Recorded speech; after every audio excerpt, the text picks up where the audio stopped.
Hi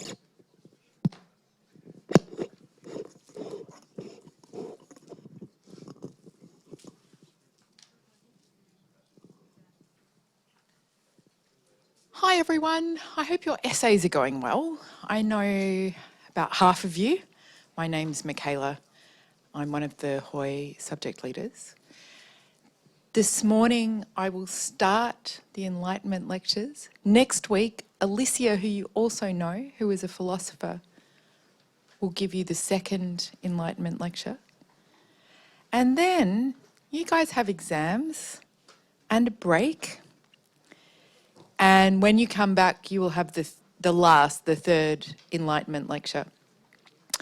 I'm drawing your attention to this because despite the fact that the Enlightenment is going to be somewhat broken up, both with lecturers and also with time because of the exams, etc.,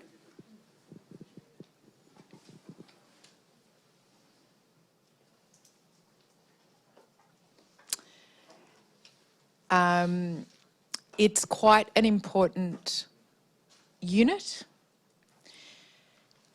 All of the examinable units for Hoy, Unit 6, Unit 7 and Unit 8, rely on your understanding of this unit, okay? So this unit is implicitly and sometimes explicitly referred to on the final Hoy exam. And the following units, 6, 7 and 8, all require a fundamental knowledge of this unit, of the Enlightenment, okay? It's a reasonably recent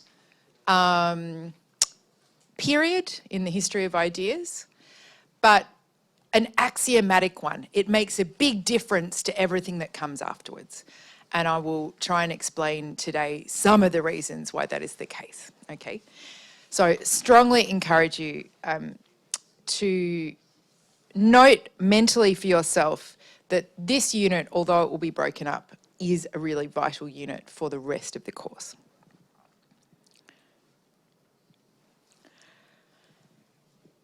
So as I mentioned, next week, Alicia will come and talk about key ideas in the Enlightenment. And in the first lecture after the break, which is actually in early October, you will have the last Enlightenment lecture. So it's going to be quite drawn out where this unit has fallen. So I'll start today by talking a little bit about what the Enlightenment is and where it comes from, looking back a little bit at Unit 4, the early modern period, which I hope everyone has been able to watch Daniel's lectures online or listen to Daniel's lectures online. I think they were audio only. I'll talk a bit about some of the key ideas associated with the Enlightenment,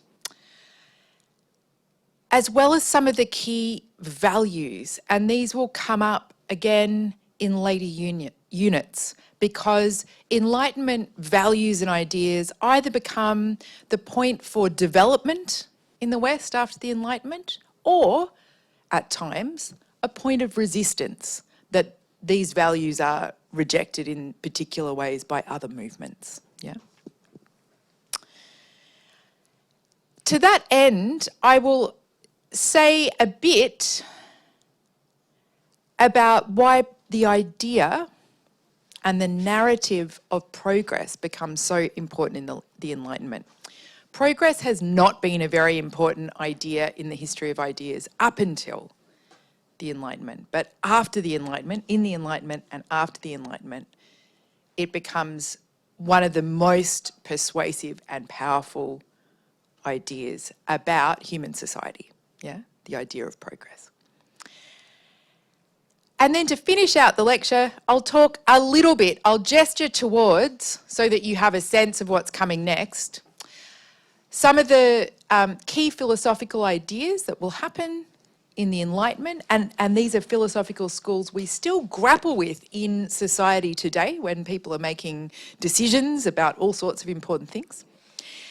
And finally, I'll talk a little bit about how Enlightenment thinkers are responding to the question, how should society be organised? Because it's in the Enlightenment also that we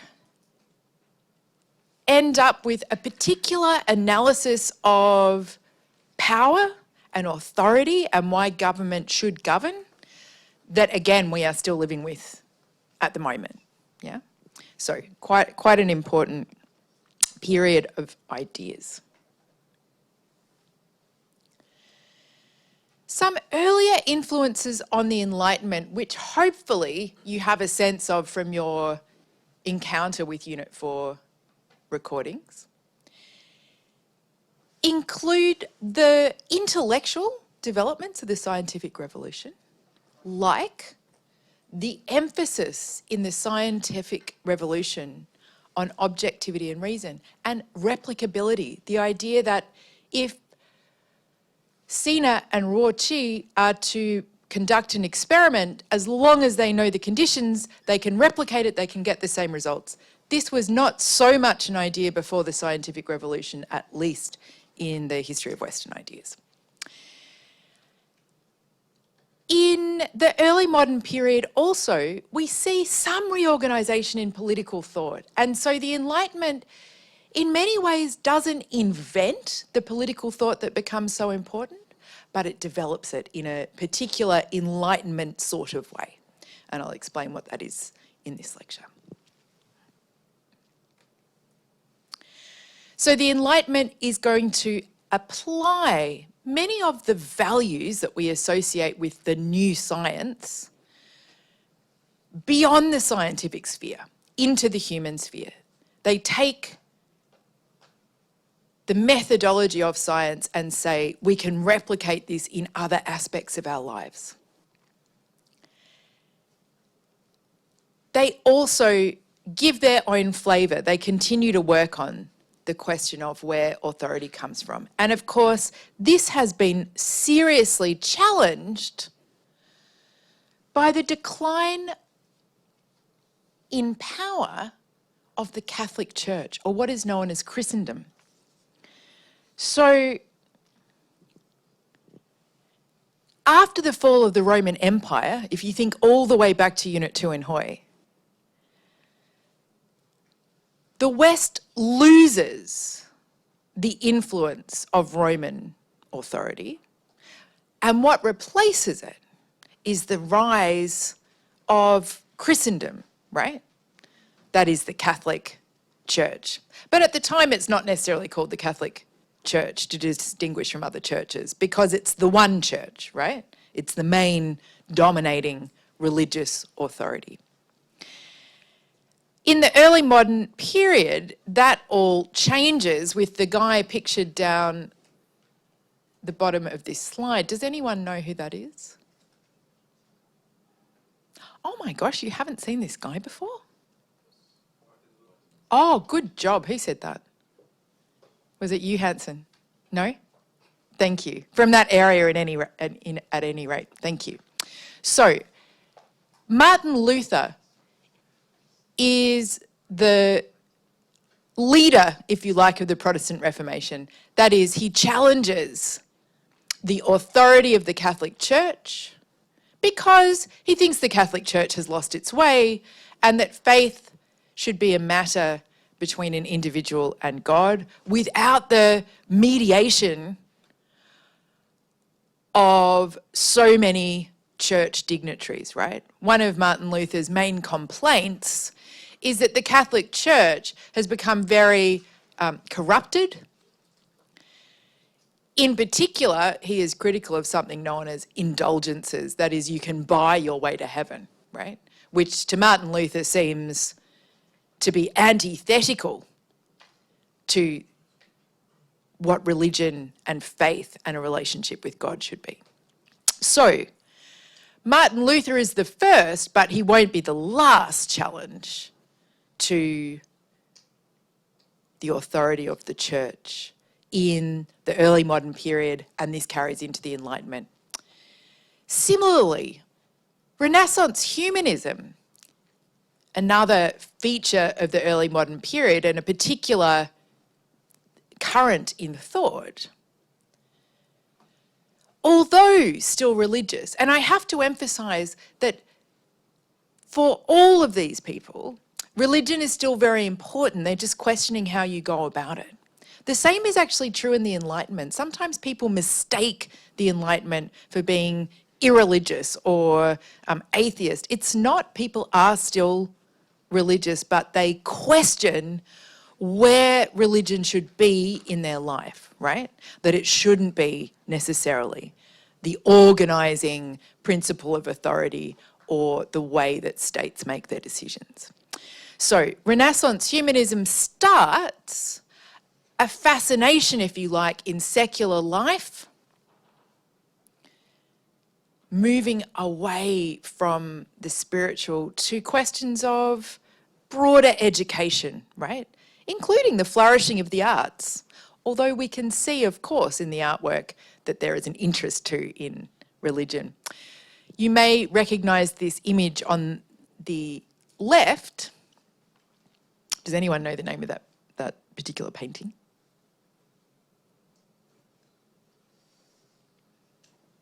All the way back to Unit 1.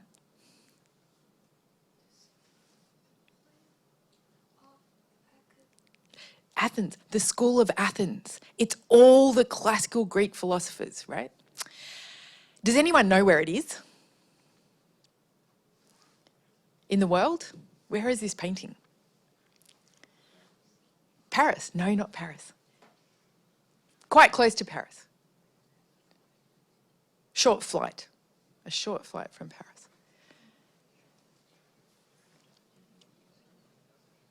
Where is the centre of the Renaissance? Florence is, this one is in Rome, or in fact it's in the Vatican City, right, which is where the Pope is.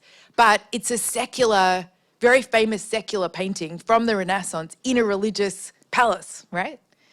And funnily enough, it's a secular painting in a library. It's drawing people's attention to things beyond the spiritual realm, yeah, in that context. Other influences on the Enlightenment.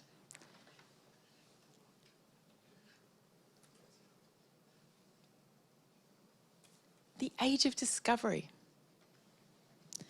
The Age of Discovery, which in the English world is regarded as something separate to colonialism, actually.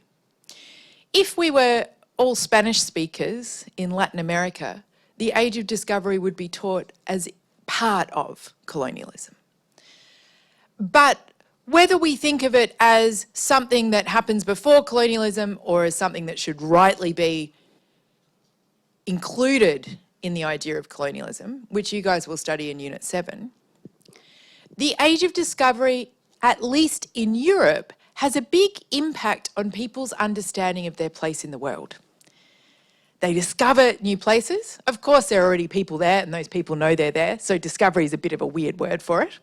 But nevertheless, they discover new places and they develop a new understanding of their place in the world and what is out there in the world, yeah? So this also contributes to the development of new thinking about what human society is, how we understand ourselves, how we should see the past and the present, and also the future.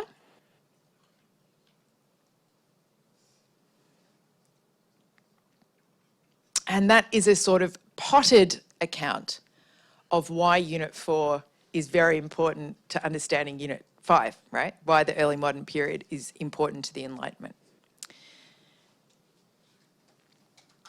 So what is the Enlightenment? When does it begin? What's important? When does it end?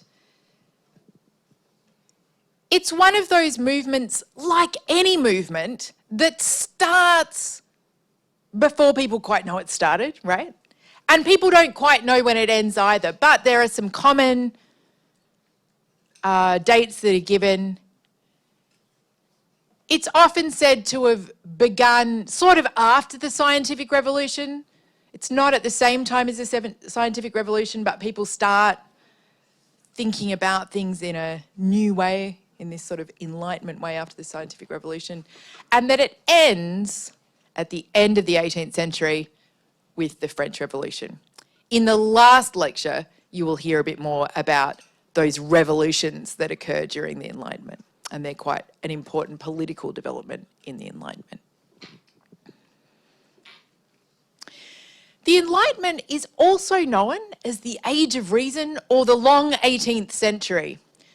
The long 18th century in a very practical sense, because it's obviously about 150 years, not 100.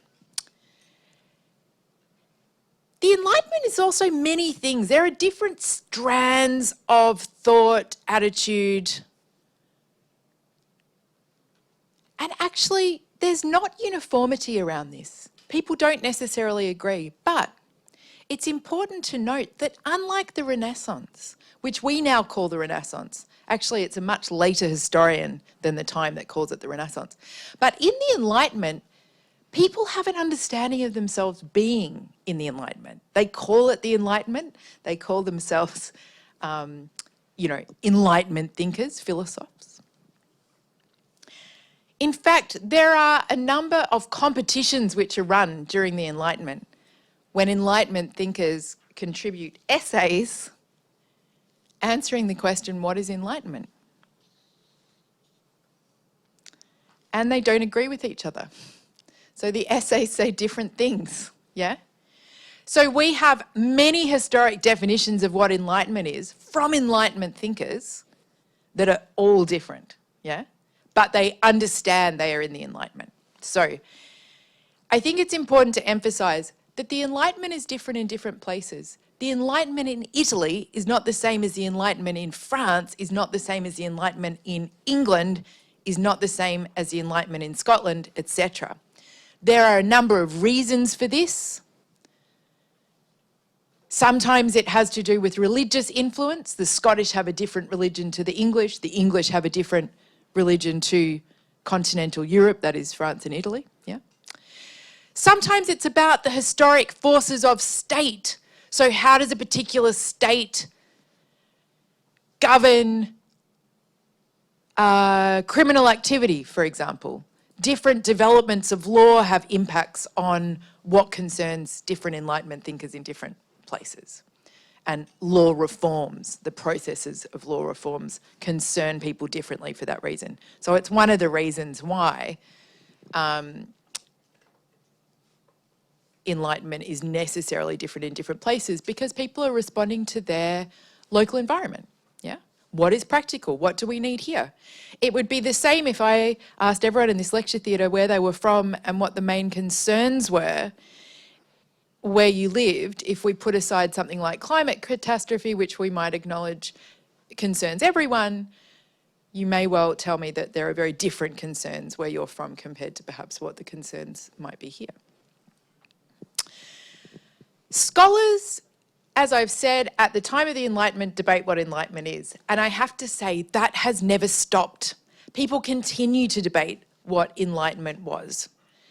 Some people have argued that it was a unified kind of movement, that we can see this kind of unified pattern, unified theme to the Enlightenment. Others have argued, I personally tend to this view more myself, that it isn't really a unified thing. And although we can see a commonality of interests, there's such significant disagreement on some very key issues that it's sort of hard to say that enlightenment is just one movement with one set of key conclusions.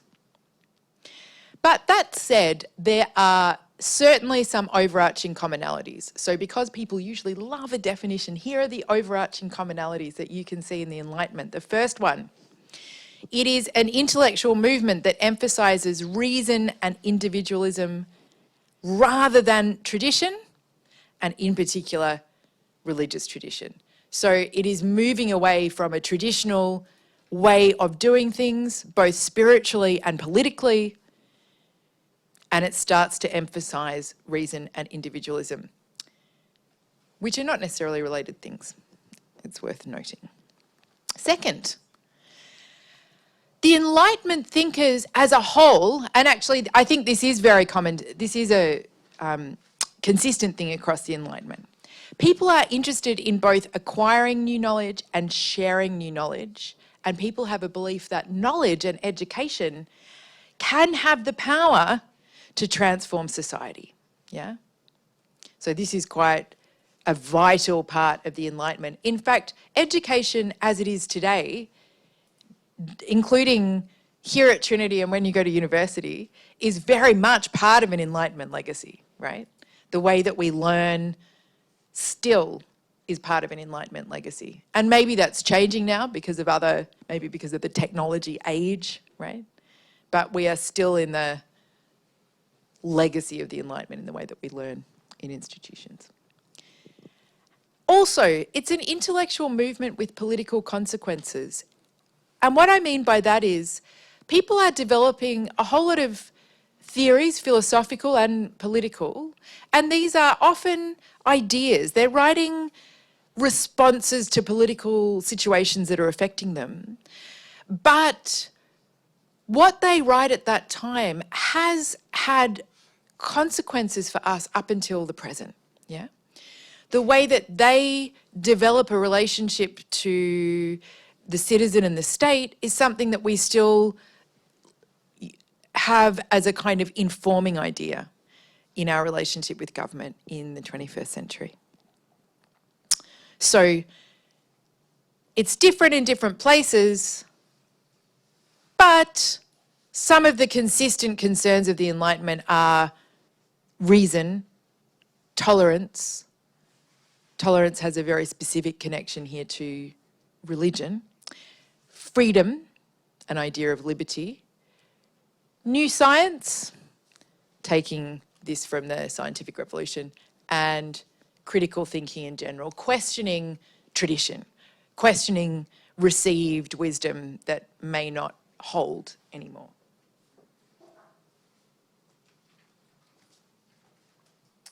So as I mentioned, there are lots of different definitions given for the Enlightenment, and you may have the opportunity to delve into this more in future with your second essay, which I'm sure no one wants to think about while they finish their first. But one definition, and quite a famous definition, is by the philosopher Immanuel Kant, who you might have heard of. And he says, enlightenment is bringing the light into the dark corners of the mind. Does anyone know what he's thinking about when he's thinking about the light and also the dark corners of the mind? What do you think the light is? What do you think the dark corners of the mind are?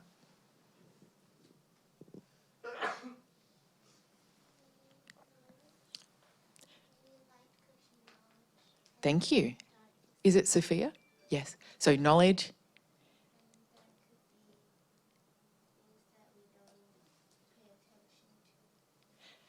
Yep.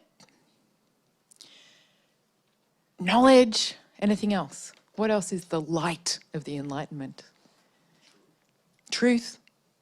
That's always difficult. Truth. What's that? What else? Reason. Good. Yes, absolutely. Pardon? Say it again. Daring.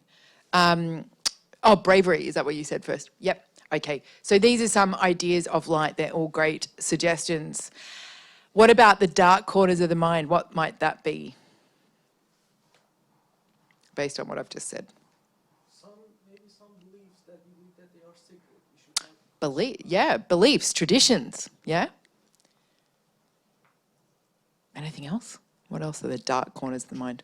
Things that we haven't think about before, subjects that were not important for us.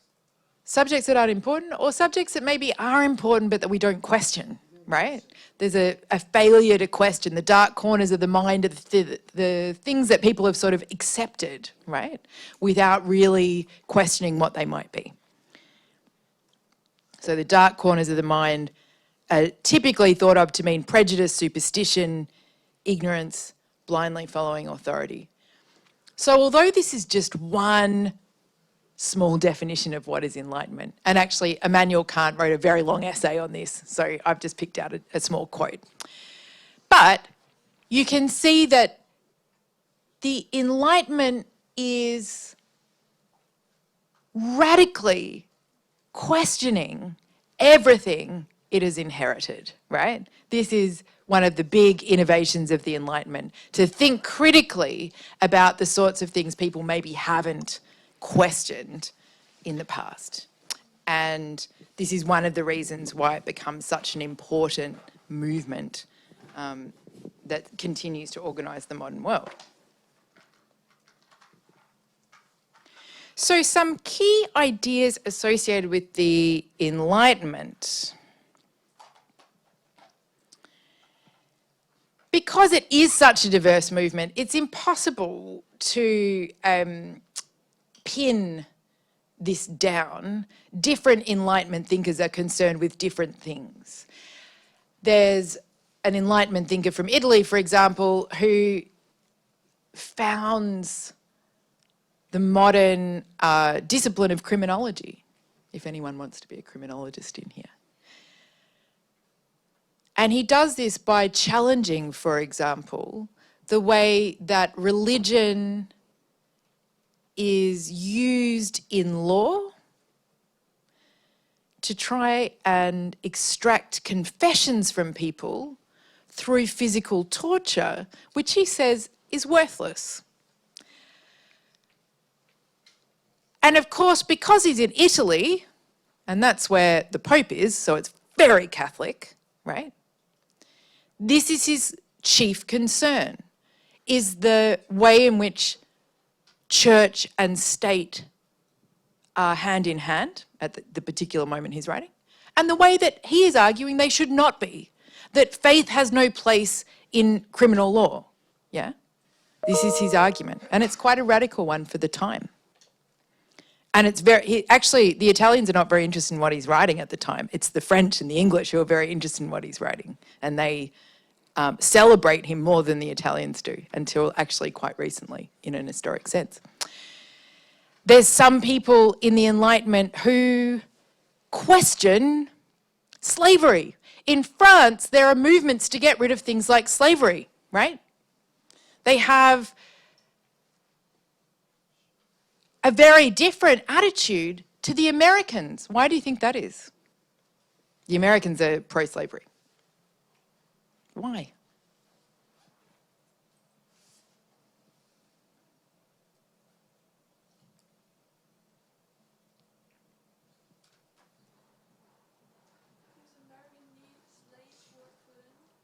America needs slaves. America's economy needs slaves. America's economy is built on slavery.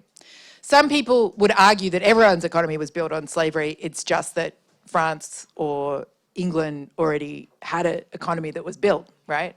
And America was a new settler colony and it was still building its society. But in any case, it's one of the examples of the disparate views, the very different views, based on people's context. So while you see in Europe a lot of criticism in the Enlightenment for things like slavery, in America it's not actually very interesting to them. They don't want to talk about that because their economy depends on slavery, and it will be several hundred more years before you see an emancipation movement and an abolition movement of slavery.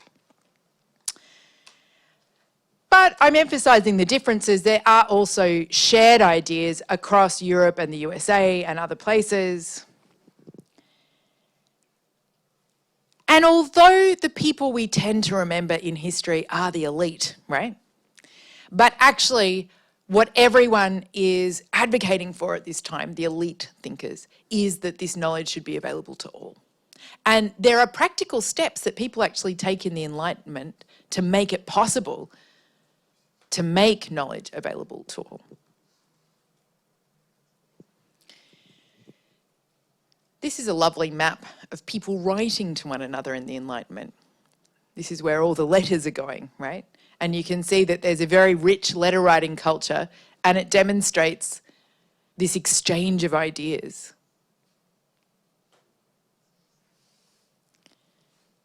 Oh, my friend in the white hoodie, do you need to... You okay? Yes? Yep, okay.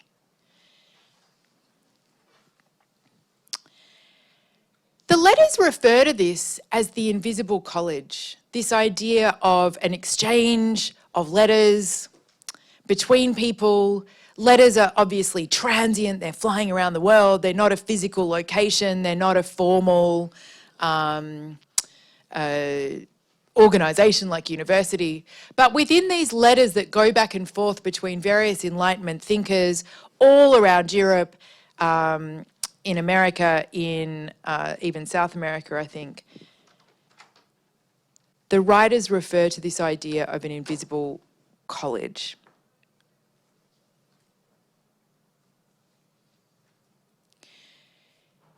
That invisible college in the Enlightenment is formalised in a series of new societies. One of those societies is the Royal Society. The Royal Society is interested in a number of different things, right? It's not just scientific, it's also the arts. It's like a travelling scholar centre in some ways. So you can see this building here, which is still actually in London today. If you happen to be in London, you could visit the Royal College. But they basically have apartments for visiting lecturers or visiting researchers. And when people come back from various expeditions learning about the world, they invite people to come and stay and share their knowledge and their findings. The history of the Royal Society is incidentally interesting. You might remember in the early modern period that we have a series of struggles over who is in authority. One of these is that in England, the king is beheaded, Charles I. Then England heads into a slightly disastrous period of management with a fellow called Oliver Cromwell, who's not particularly well remembered. He wants to get rid of the monarchy and have parliamentary rule, but he himself becomes somewhat dictatorial. And it doesn't work very well, so they get rid of him too. And what do? They bring back the beheaded king's son, Charles II. He's quite popular. And I think he, in some ways, has a good sense of the age. He has a good sense of the kind of atmosphere, the political desire of the time. And he actually funds this Royal Society, so this Enlightenment Society of knowledge sharing. It has a whole host of famous scientists. You might recognise this, the first president, Sir Isaac Newton, who's one of the leaders, the presidents of the Royal College. And this is an example of a kind of formalisation of the exchange of ideas, the invisible college of the Enlightenment. So people are in contact, they are sharing ideas, and then these sorts of places, there's many more than the Royal Society, but this is just one example, are created as physical places for knowledge sharing.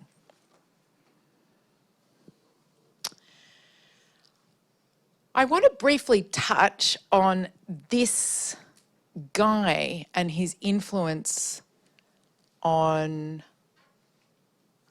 a very important thread or theme in Enlightenment knowledge production and knowledge sharing, and that is Carl Linnaeus. The work of Carl Linnaeus is an important example of how work in one field is applied in the Enlightenment to ideas in other fields as well. So it's kind of a nice example of how people are thinking in very interdisciplinary and flexible ways about how knowledge in one field can be applied to another field during this time. So Carl Linnaeus, he's living through the earlier part of the Enlightenment, and he's a natural scientist and also a doctor, a physician. And today we might say he's kind of working in botany, zoology, taxonomy. But what he comes up with, it's very important, is a system called binomial nomenclature.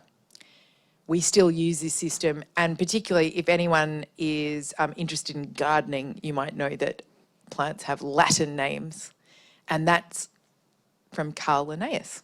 He's the guy who develops this system.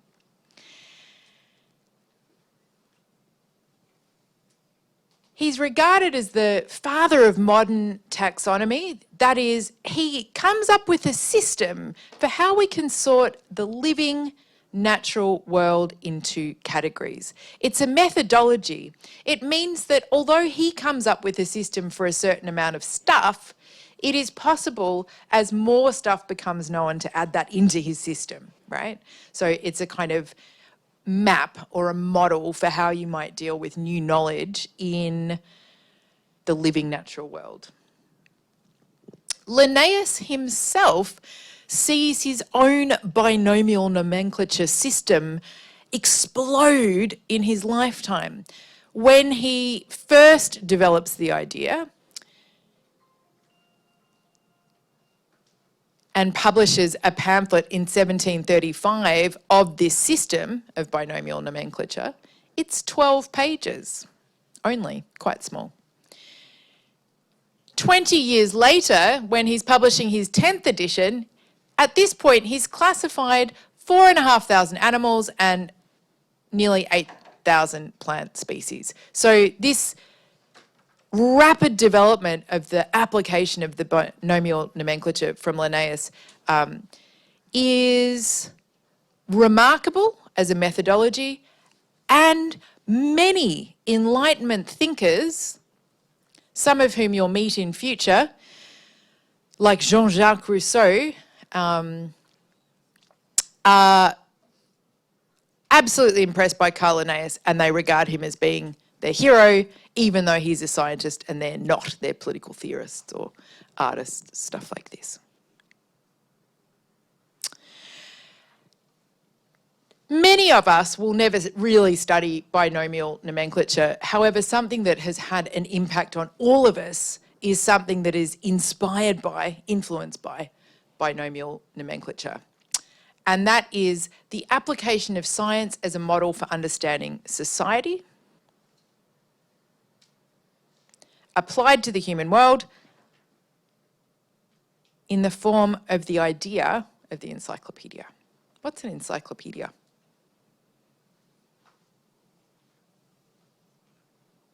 Any ideas?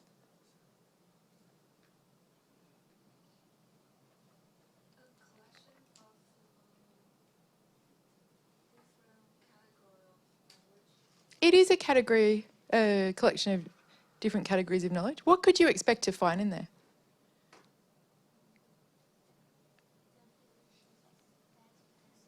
Definitions, background information. For what? For what kind of stuff? Pardon? Research, yeah. The overview of a subject? What subjects? Science? Only science?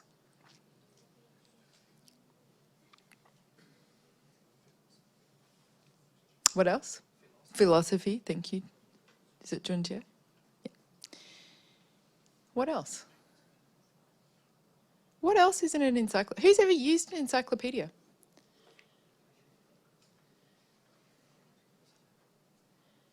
What about Wikipedia? Has anyone used Wikipedia online? Yes? Wikipedia is like the contemporary version of the encyclopedia. When I was a kid, we still used encyclopedias. They've been a little bit superseded in the last few years.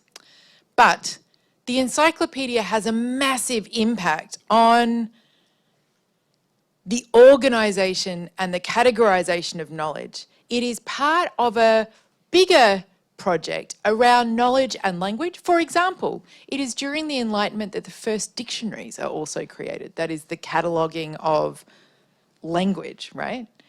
Including actually in the dictionary, if you get a bigger dictionary, not sort of a concise dictionary, right?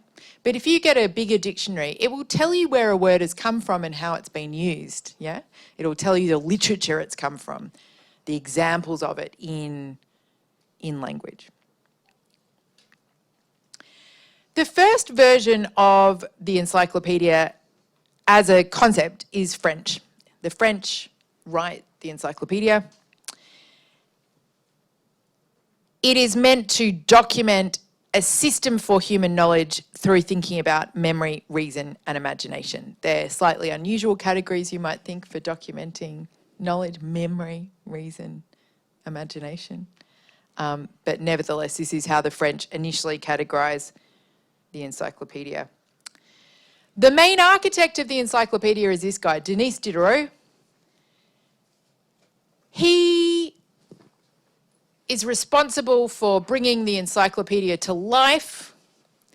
He does this through subscriptions. He gets a whole lot of people to buy subscriptions, the way you might buy an online subscription to read a particular journal or news site. And it is such an enormous project that it is running really, really late. He starts the project in 1751 and it isn't finished for 21 years. But the encyclopedia is self-consciously designed by the people who contribute to it, and a vast number of famous Enlightenment thinkers do contribute to it. Diderot invites them to write an entry about a topic that he thinks they would be good to write an entry for. It is said to have contributed to the French Revolution by guiding opinion. It's quite amazing that this reference book could guide opinion to the extent that it would contribute to the revolution. But maybe more importantly than that, and more demonstrably than that, the encyclopedia is responsible for making knowledge more democratic. What does that mean? In the past, it was only a very elite group of people who had access to knowledge. The encyclopedia makes knowledge more accessible to more people. And this is revolutionary at the time, in the same way that in the modern context, we might say that the internet has revolutionized people's access to knowledge. The encyclopedia does that 300 years ago, yeah? And many, many famous Enlightenment writers contribute to the encyclopedia. I just want to share an entry in the encyclopedia with you. It is the entry on superstition, and I think it gives us a good understanding of an idea that underpins many of these Enlightenment influences, if you like, yeah? So the entry on superstition is, here's the definition: it is any excess of religion in general. One must be pious and guard oneself carefully against falling into superstition. Essentially, superstition is a cult of religion, false, misguided, full of empty fears contrary to reason. So we see very clearly here this tension with Enlightenment thinkers between belief or faith and reason. In fact, some of you may have looked at Abelard and Aquinas a few weeks ago, and this is some of the concerns that they have, right? So this is still a concern for the Enlightenment thinkers, but they're not as frightened by the church at this point, right? So they may be coming down on the side of reason more than the scholastic thinkers can do this. Okay, fears contrary to reason as to all sane ideas that one ought to have of the Supreme Being. It is the most terrible scourge of humanity. Superstition is the most terrible scourge of humanity, right? That is a kind of blind faith. Its prejudices are superior to all other prejudices. Ignorance and barbarism introduce superstition. So in some ways, this entry tells us a lot about what the Enlightenment thinkers value, and in contrast, what they despise, right? Which is a failure to think, a failure to reason, a desire to believe without questioning. And it leads us back, of course, to Kant's idea that the Enlightenment is bringing light to the dark corners of the mind. Let's have a little break there, maybe for 5 minutes, and then I'll start again.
Alrighty.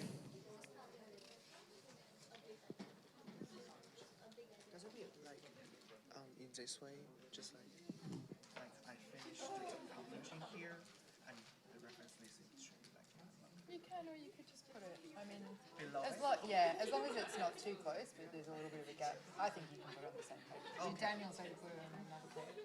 I don't think so. That's fine. Then you can put it on the same page. But I see the sample, like essay set in there. Put it on another page. Oh, leave it. That's fine. Okay. Yeah.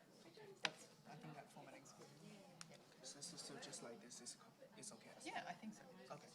Is it alphabetical? Yeah. Yeah. Yeah. Good work. Thank you so much. All right. I'm always a bit reluctant to provide a list of Enlightenment values and ideas because it's not that helpful to know the list unless you understand what the list is referring to.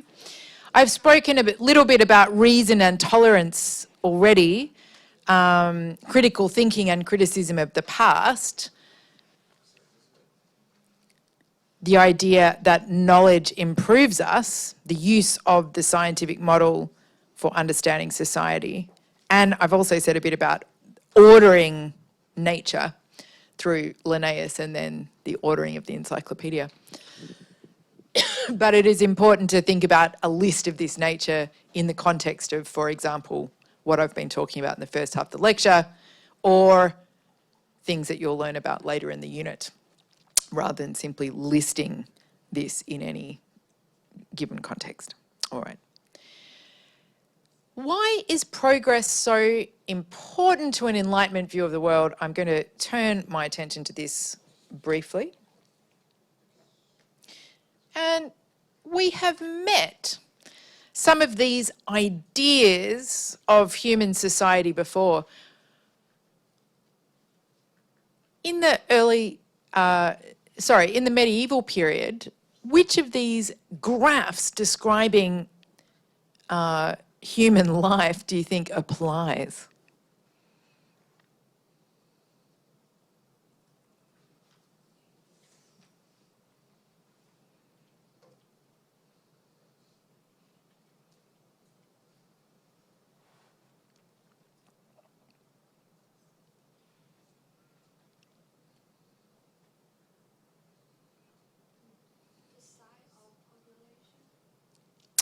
The size of the population. These are graphs explaining different stories that people tell about human society, right? How should we see human society? So not necessarily as a population question, but more as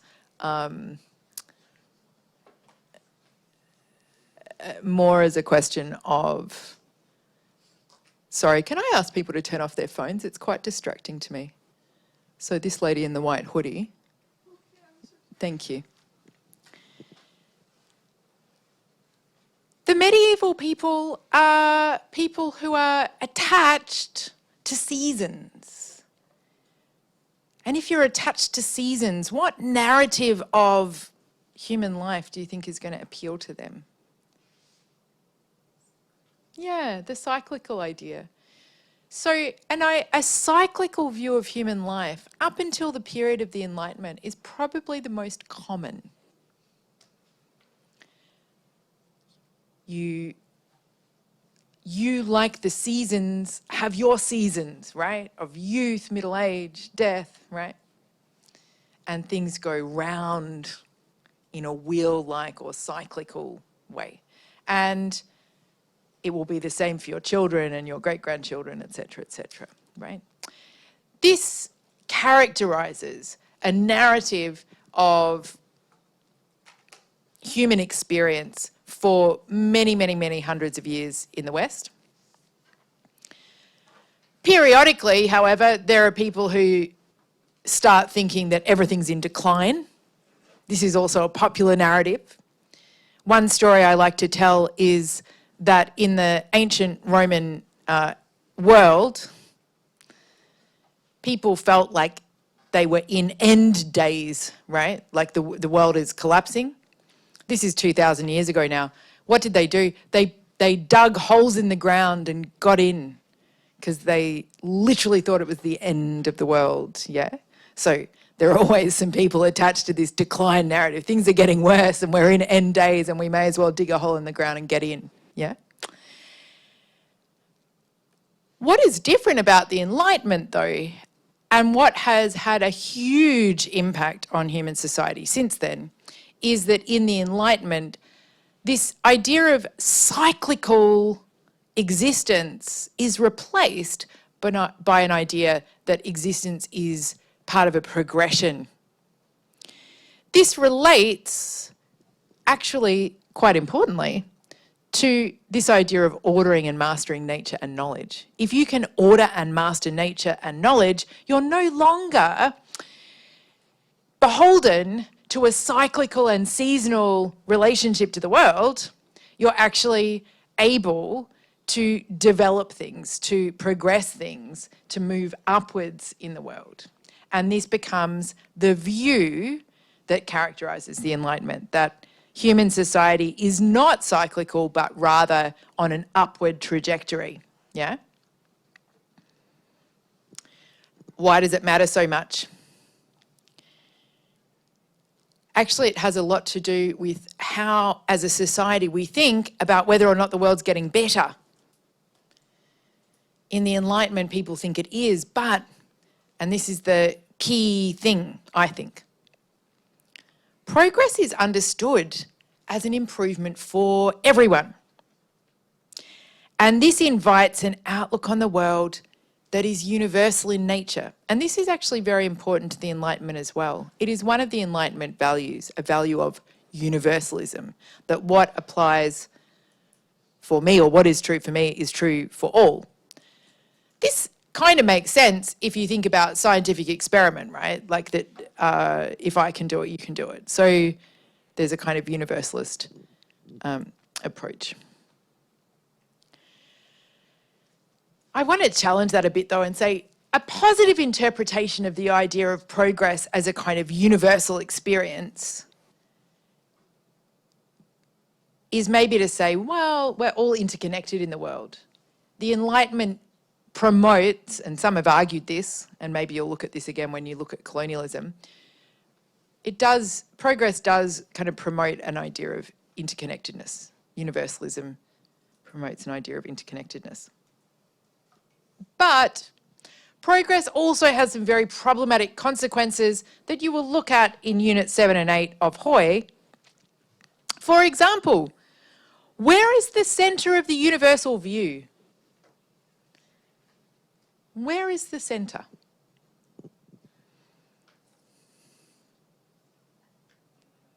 Europe, yeah, Western Europe, England, America. This is the centre of the universal view. And therefore, it is in this centre, it is at the centre of the universal view that progress, the meaning of progress is determined. That is, what is improvement is defined by the people at the centre of the universe, the universal view. Consequently, it makes these centres of progress quite insensitive to, maybe quite unaware of, the cost of progress for people outside the centre. And there are a number of groups who are not really benefited by progress, yeah? By an idea of progress. It's also worth noting now, like in the 21st century, you often see a tension in governments, certainly we see it in Australian local governments, between the idea of development, i.e. maybe building a new road, and environmental conservation, yeah?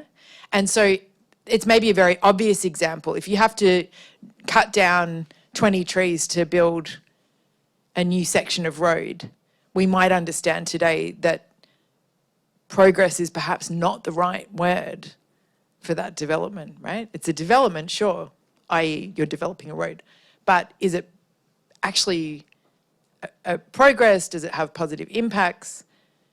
In an environmental sense, we might argue that no, it doesn't. So it sort of challenges or problematises what progress is. But progress is not very challenged or problematised in the Enlightenment, right? Certainly not by the people at the centre of the Enlightenment. But I think it's important to note that after the Enlightenment, other things that happen, including things like colonialism, are regarded as being improvements for everyone, developments for everyone, notwithstanding their violence and the human cost involved in such movements. The Christian tradition is not really a tradition of progress, although it has some elements of it. It has an idea of the apocalypse or end days. But really, it is the Enlightenment that defines or redefines this idea of progress, and particularly relevant for us in the history of ideas, actually history, the discipline of history as a subject, is redefined by this idea of progress, and in particular through an idea that history has a grand narrative and that we are all part of that grand narrative through our relationship to power and empire. The person most associated with this is a guy called Edward Gibbon, who writes a very famous multi-volume work. It's very, very long. I think it might be 12 volumes, something like this. The Decline and Fall of the Roman Empire. Of course, Gibbon has the luxury of hindsight. He's writing 2,000 years after the end of the Roman Empire or thereabout, or not quite that long. But he can see the whole arc, right? What's happened. His book comes to symbolise this new idea of history, that is that you can write a grand narrative of history, and that in itself is linked to an idea of progress, right? That there's a big story to be told. Of course, there's later criticism of this method, foreseeing and narrating the world, and some examples of that are social histories, right? Where you look at local and particular things, where you look at people, not power, where you look at particular neighbourhoods, for example, in a history, or particular groups of people, particular activists or a particular gender or a particular school setting, etc. Okay. I'm going to talk briefly about some key tensions in philosophical thought that relate to problems of society in the Enlightenment now.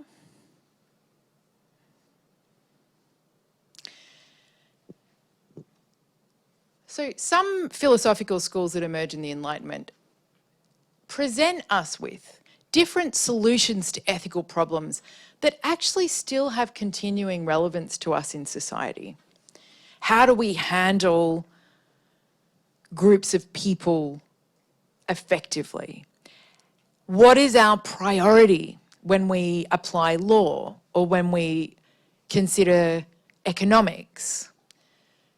These are questions that, in fact, we still use the philosophies that emerge in this period of the Enlightenment in some ways to answer these questions or to debate these questions, because I think it would be true to say that there isn't necessarily a completed answer to any of this.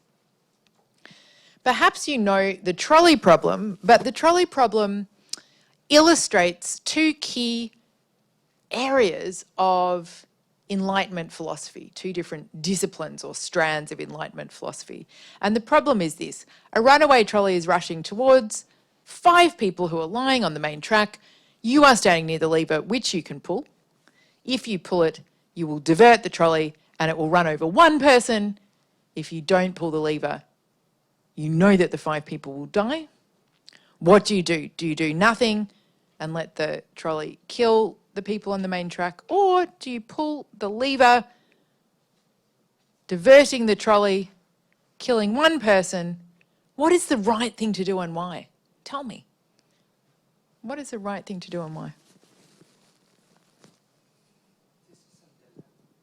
It is a dilemma. What would you do? I will do nothing. You will do nothing. You'll let the 5 people die.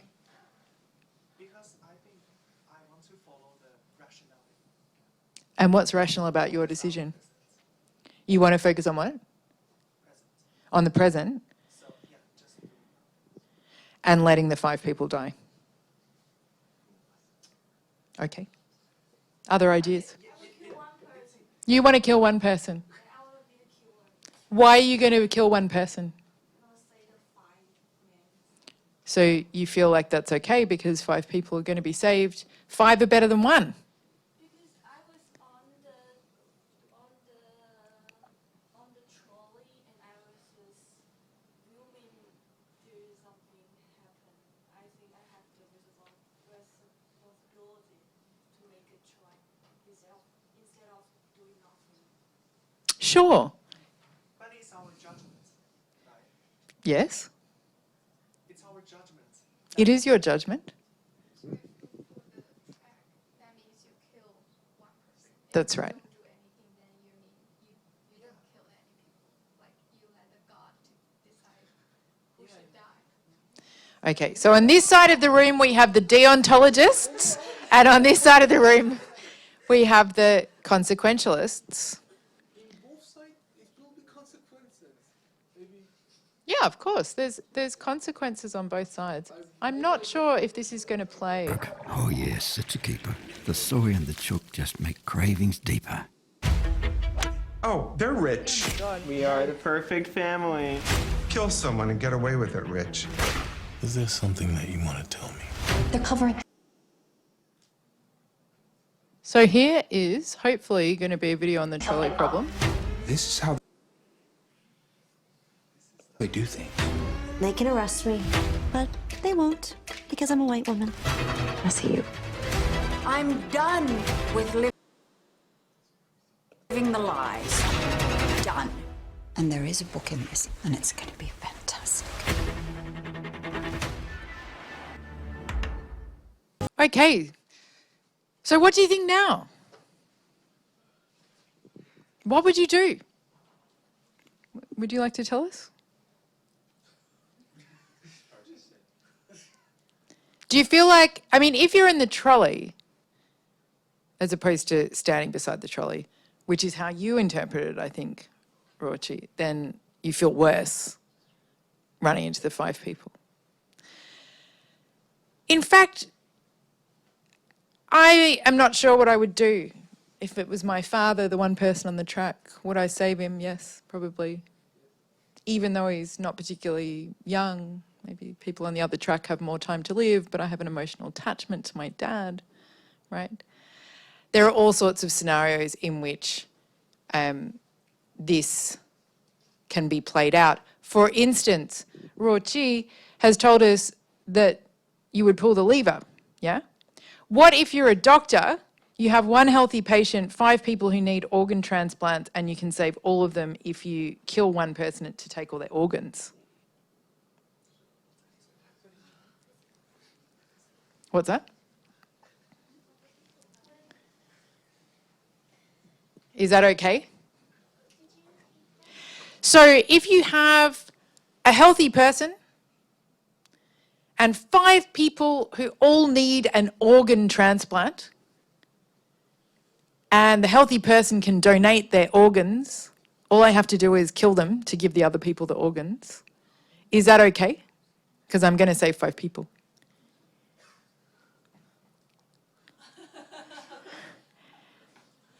What do you think? Anyone can jump in. Except for the deontologists who said they're not going to pull the lever. What do you think? I would do it. You would do it? Why?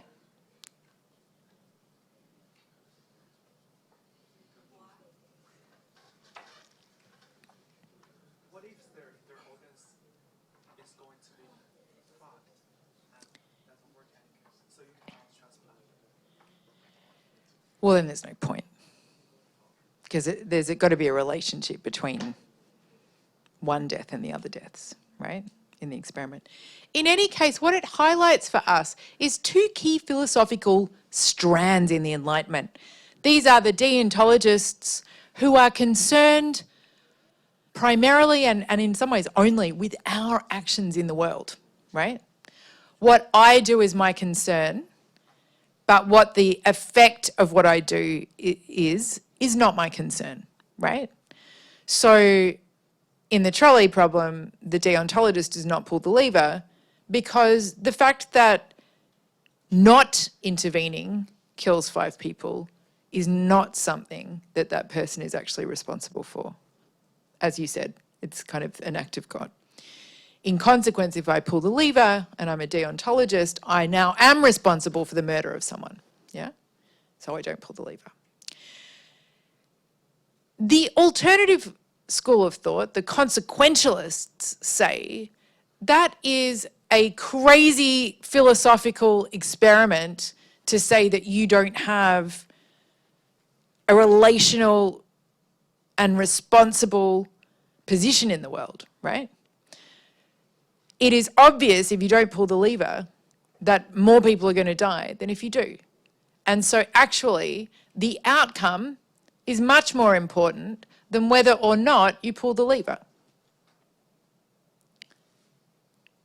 Consequentialism we see often as applied to big decisions in society.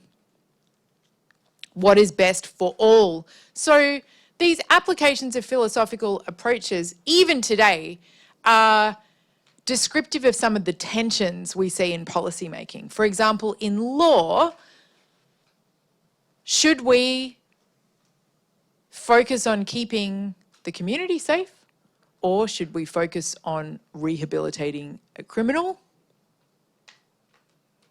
This has a kind of utilitarian versus deontological problem at its heart. So maybe I think Sophia's a very dangerous individual. Sophia hasn't actually done anything, but I decide to imprison Sophia. Okay, this would be a consequentialist approach, right? It doesn't matter that Sophia hasn't actually broken the law or hasn't broken it in a really, really bad way, but I'm pretty sure Sophia is going to, yeah? But the consequentialists would say, well, that's fair, right? That is a fair thing to do, because why wait for someone who is dangerous to do the worst possible thing they could do, yeah? I'm looking after the community. It's a consequentialist approach, yeah? In an economy, there is a tension perhaps between the good of unrestricted profit benefiting the individual or regulation benefiting the society. Regulation maybe having a more consequentialist relationship.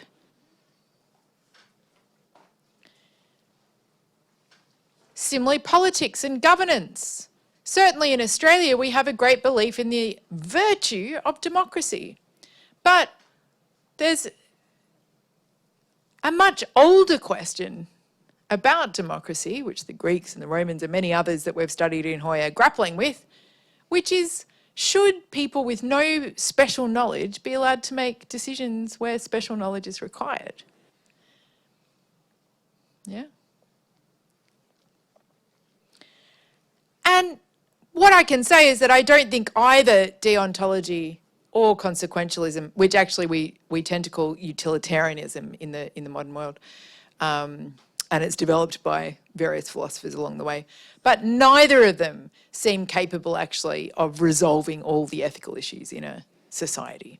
So these different philosophical schools of thoughts give us some axioms or maxims to think about, but on their own or in isolation seem unable to really resolve all of the questions we might encounter in a society. I have a question. Sure. Is human the only creature having morality in the world? Gosh, that is a huge philosophical question. While writing the whole essay, I was thinking about maybe we are limited by being moral beings. What do other people think about that? That's a really interesting question. I think we are morality. Do you think we are the only ones limited by morality? I'm not sure. That's my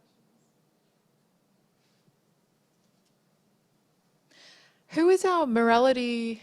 I mean, what are the features of morality? So one example that comes to mind, I don't know, I'm going to talk with you about it, but One example that comes to mind for me is elephant communities. And elephant communities visit their graveyards of dead elephants, 50 years after the elephants have died. Maybe you've seen footage of elephants kind of touching the bones of their ancestors. And to me, that has some kind of ethical meaning. If you're visiting or commemorating your dead, it's suggesting that your society has some kind of commemorative practice. Yeah, it's a good question. I don't know. I don't know if we're the only people with ethics. I think humans go around the world assuming that they're the only group with ethics. But there's interesting studies on, for example, animals that can recognise themselves in the mirror. Elephants are one of those groups as well. And if animals can recognise themselves in the mirror, it illustrates a kind of self-awareness or self-consciousness, which may point to things like ethics. Yeah? If you are self-aware, i.e. you can recognise yourself in the mirror, then maybe you also have some sort of ethical system. And elephants are maybe a nice example. On the other hand, my cat does not recognise himself in the mirror, which makes me doubt his sort of self-consciousness. But, he's a very thoughtful cat. When I'm busy, he comes and sits with me, makes my heart sing. So it's hard to answer that question. I don't know. Let me wrap up very quickly. We've got a couple of minutes left on the question that you will come back to after your break, okay, which is how should society be organised? So monarchy had been the main political system in Europe after the collapse of the Roman Empire. And we see in the Enlightenment a kind of rising middle class, and this is actually an effect of the Age of Discovery in large part. There are new trades and there's more wealth, right, as a result of the Age of Discovery. We also see the undermining of Christendom and of traditional authority through things like the Protestant Reformation. And there are actually leadership disputes, and I mentioned Charles I spearheading Oliver Cromwell and then Charles II as an example of what happens with the English. So there's an undermining of authority across Europe. There are various regime changes, challenges to authority. People are questioning, in short, the divine right of kings. That is the idea that God makes a king and makes a king's son the next king, right? People are not so happy to accept this anymore. They're challenging authority. The thing that fills the place of the divine right of kings, and you will probably end up reading a bit about this in future, is a really important theory called social contract theory. Why do we accept authority? In fact, the architect, one of the first writers on this, is writing before the Enlightenment. His name is Thomas Hobbes. And he writes a book called The Leviathan. His view on social contract theory is hugely influential in the Enlightenment, but people in the Enlightenment change aspects of his theory because Thomas Hobbes, he's a pre-Enlightenment guy, is not so optimistic about the progress, the improvement of human nature and human society.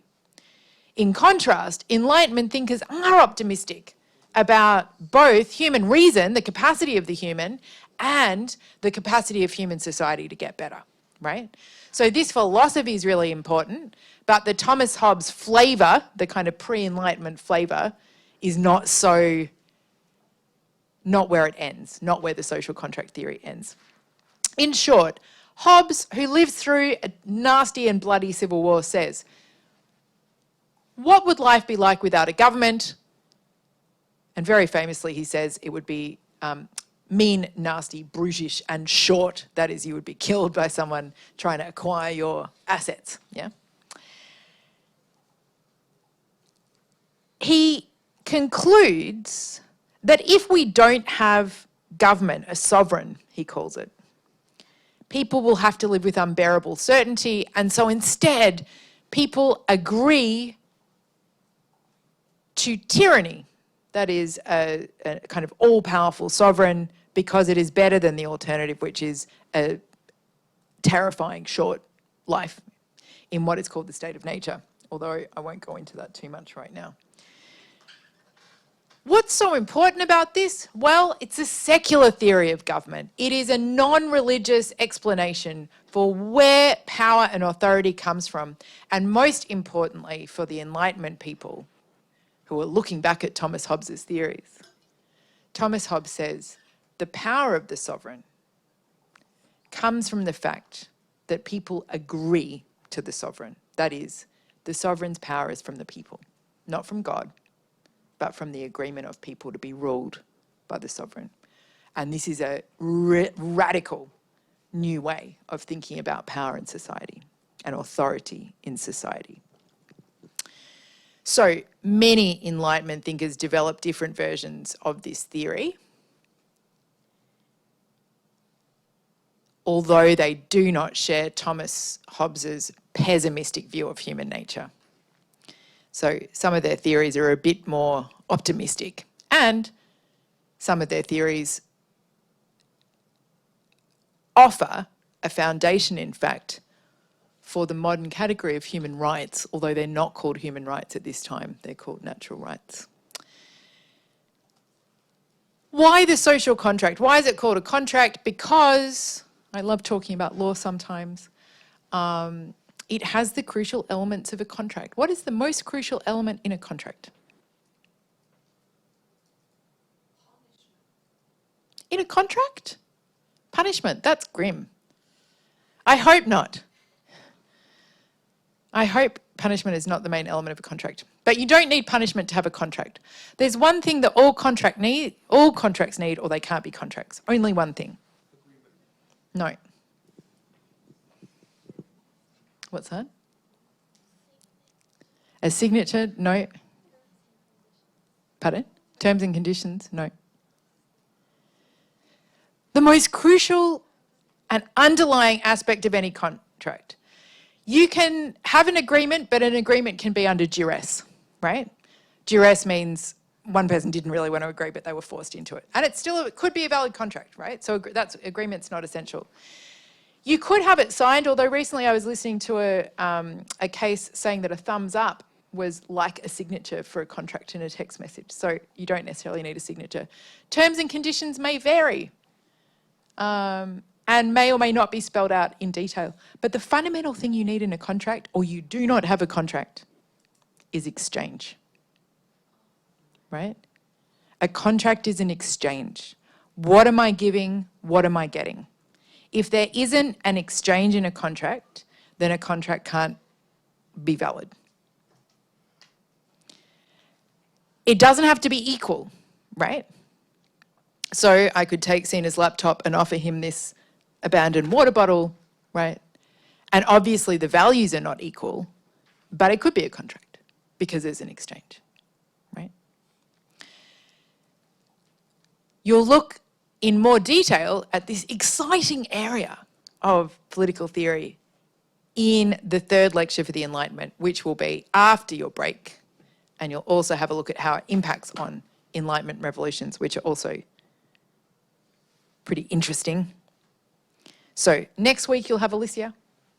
She'll talk more about Enlightenment ideas. I might tell her about the concern vis-a-vis the ethics of animals and see if she'd like to talk about it, because she is a philosopher. I'm actually an area specialist in history, yeah. And good luck with all your exams. Good luck finalising your Hoy essay. Nice to see you again. See you soon. My pleasure.